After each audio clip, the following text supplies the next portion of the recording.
Welcome to Fabulously Flawed with your host, Marni, where Mondays mean motivation, and by Wednesday, we're dishing out dazzling advice with a Newsweek twist. This is your go-to spot for embracing the mess, celebrating the successes, and never letting anyone dull your sparkle. Join us for laughs, life lessons, and a whole lot of fun. Fabulously Flawed, where perfect is overrated and every flaw is fabulous. Hey, fabulous friends, fabulous listeners, fabulous everybody. Welcome to Newsweek Wednesday, which I still have to pinch me. It's a pinch me moment. You might be saying, what is Newsweek Wednesday? Well, I have the honor of being an opinion piece writer for Newsweek. People write in, whether it's in the What Should I Do section, family, parenting, relationships, and the articles I am given, I write my opinion, and each week I'm going to break down the article, why I wrote what I did. The situations, of course, are different, but the feelings and the way you can handle situations are universal. So if anyone can get anything from this, it would be great. But I love doing these little 7-minute episodes midweek to just keep spreading awareness and how to communicate and love and positivity. So they wrote in saying, "Dear Newsweek, my wife and I are reaching retirement age and are trying to help our children become financially independent since at retirement our income will be very limited. We have 3 kids, 26, 24, and 21 years old. Currently, we are still paying for our children's auto insurance, health insurance, and mobile phone. The oldest states they are not making enough in their work to live on their own, so he still lives at home with us. The middle and youngest are living on their own and covering the majority of their living expenses. On average, I would say we're paying about $2,000 a month in total. I have not done a breakdown, but I would estimate the following monthly: $180 for mobile service, $300 for auto insurance, $600 for health insurance. For the child still living at home, an additional $700 with included utilities and rent. My question is, how do we gently and lovingly cut these financial cords with our children without having them feel abandoned or having us feel guilty? How can we help them become independent, productive, fulfilled members of society?" And then me, I love this, Marni Goldman, empowerment coach, inspirational storyteller, mental health advocate, and podcast host. I read this and it's like, that's me.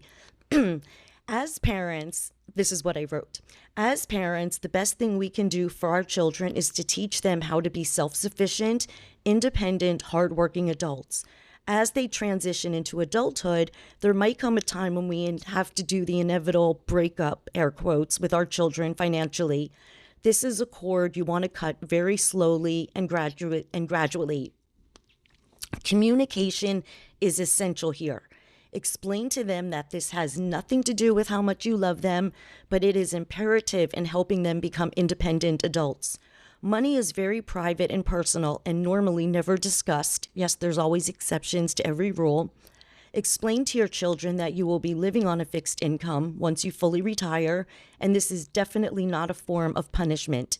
Cultivating a plan together on how to wean them off gently is giving them respect, treating them like adults, and everything should go, I'm ad-libbing right here, and everything should go smoothly after that. Set a timeline. Let them know honestly and very specifically how many more months they have left until they take over their own payments. For example,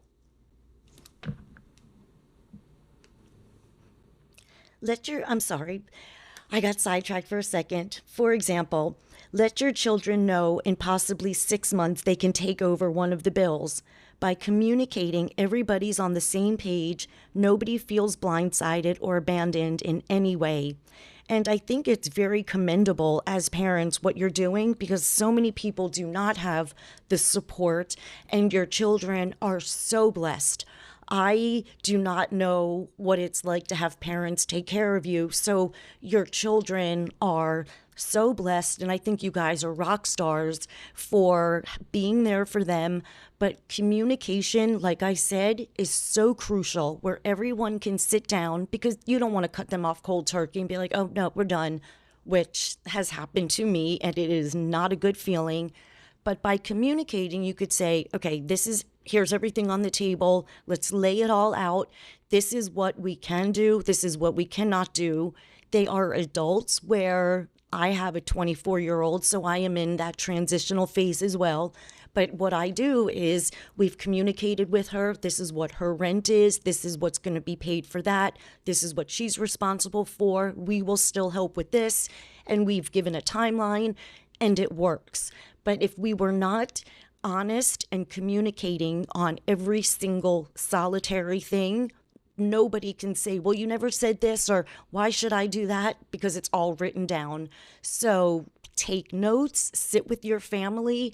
They're not babies, they're grown-ups, and they know you'll never, ever let them be on the street. But it is time for them to grow up, take charge, be accountable for their bills, and that way everybody can just live harmoniously and happy.